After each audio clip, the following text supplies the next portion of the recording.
The rebounding again. They had 16 offensive rebounds. They didn't get a lot of points off of them, but it just kept us on the defensive end so long.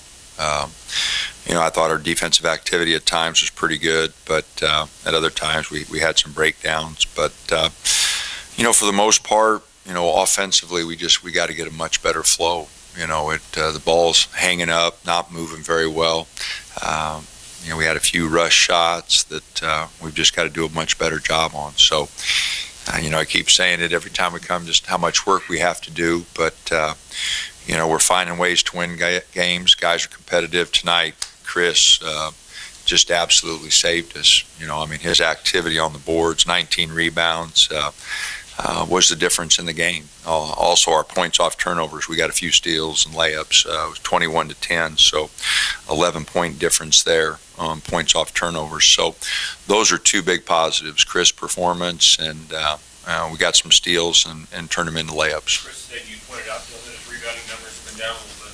Yeah, we talked today after shoot around, and I just reminded him, his activity increases so much when he's around the basket getting rebounds. And, I just encouraged him to go to the boards every time, quit worrying about shooting, quit worrying about everything except going and getting the ball. And he just did a tremendous job. His activity, I couldn't take him off the floor because I wasn't sure if we'd get a rebound if he wasn't on there. So I just thought he did a tremendous job. How was Rory develop his game since you last season? Well, no, he had a nice game. He's always been able to pull up and get a little shot there, and did a nice job. Dana, how do you create a better rhythm offensively moving the ball? Is that something that you do in practice? Oh, absolutely. No, it is not going to come in a game. It's got to start in practice, and our guards have got to get it moving better. There are so many times where the ball got stuck on one side of the floor. We didn't make them guard two or three sides, and just we're straight up and down. We're just like we're stuck in the mud. So, I use that expression, but that's what it looks like. Just our ball movement, our player movement is just slow. We don't even push it hard. We don't sprint the floor.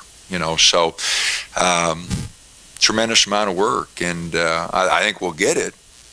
But that sense of urgency is still not there that I think we have to have. And we get up 10-2 to start the game, and 5 of our next 6 possessions we have turnovers.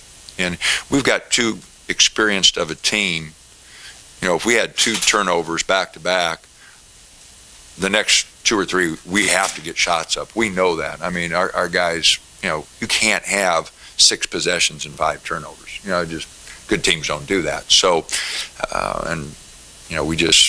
we're having stuff like that poorly coached team that should know better. You don't turn the ball over 5 out of 6 possessions. What is that defensively, just overall this team's played so far? Well, I think in stretches we've been awfully good, but we don't fight the dribble hard enough. It's creating a lot of opportunities for Chris and Jordan to block shots, but we're not fighting the dribble nearly hard enough. We're not getting through screens hard enough. We're just going to have to get more hard-nosed. There's no doubt about it. And more hard-nosed on the boards, too.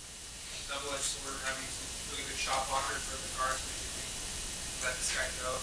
They're back there. Well, I think there is a sense of security there, but if that's the case, they ought to be getting more steals. If they're going to be getting up, then we ought to get a few more steals. And we're not getting those steals generated by our guards nearly enough. Our numbers are down on steals. So I agree with what you're saying. I think they do. Go, well, Chris will get this one if I take a chance here, but the risk reward, we're not getting enough steals to justify that.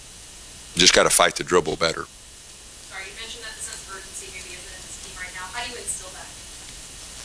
I don't know. I wish I had a little better idea because, I know the coaching staff feels it. And,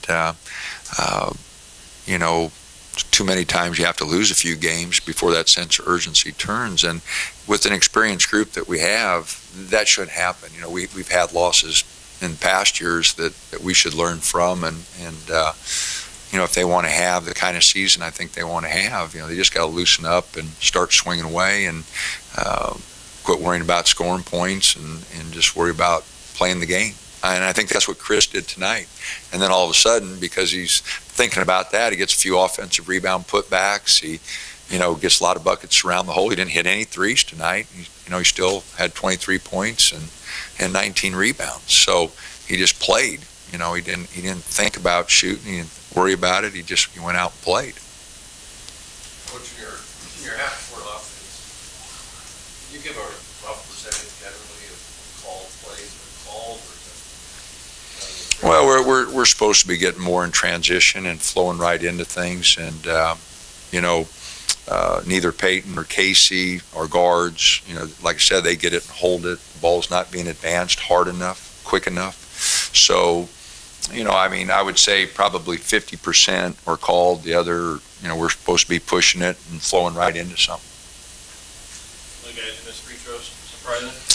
Yeah, at one point in there, we had missed 2 front ends and we'd missed 6 free throws in a row technically, so at a time where we could have, taken the lead from 10 to 16 or, made it pretty substantial. We missed 6 free throws in a row technically because we missed 2 front ends and 2 shotters. So, yeah, and those were experienced guys, all of them shooting them. So that was, disappointing. And, I don't know if they're tight, because Dylan Brooks, good free throw shooter. Casey was one, and Dylan Ennis, who was our leader, at 80%. And, so we had 3 vets up there shooting free throws and missed 6 in a row. Coach, what do you think of Keith tonight in his play? Well, I thought he gave us some good minutes. He got 4 fouls in 7 minutes, so I can't complain about his activity. But no, I thought he got a couple buckets inside and defensively tried to do some things. So I liked his activity. About Cavell, we don't get to see practice, so been better in practice. Well, he had a good practice, yesterday, and we put him in such. He was involved in 2 of those turnovers in those 5 of the 6, and to be real honest, Dylan put him in a real tough spot on that one. Trying to throw over, and then Casey hit him on a pick and roll, and they attacked him, and he was too straight up and down and turned that over. So, I know he's frustrated, and he had a good practice yesterday, so I wanted to use him, but they were really small, and he had a hard time matching up, and like I said, the 2 turnovers kind of got him off balance, and he was in there on that stretch where we had 5 of 6, so it was tough on him. Any benefit at all that Brooks pretty much kept his minutes down because of foul trouble? I didn't have to worry about him hurting his foot. He got a couple fouls and bad fouls, so he's just going to have to slow down. He's going way too fast. He's trying to make too much happen, and he's got to get a rhythm. He's going to have to slow down. Do you think any of that is just because of him coming off the bench and not being used to that role and trying to kind of play? I don't know. That's one question. I have no idea. He's a vet player. He just he'll get it. He'll figure it out here. He just needs to slow down.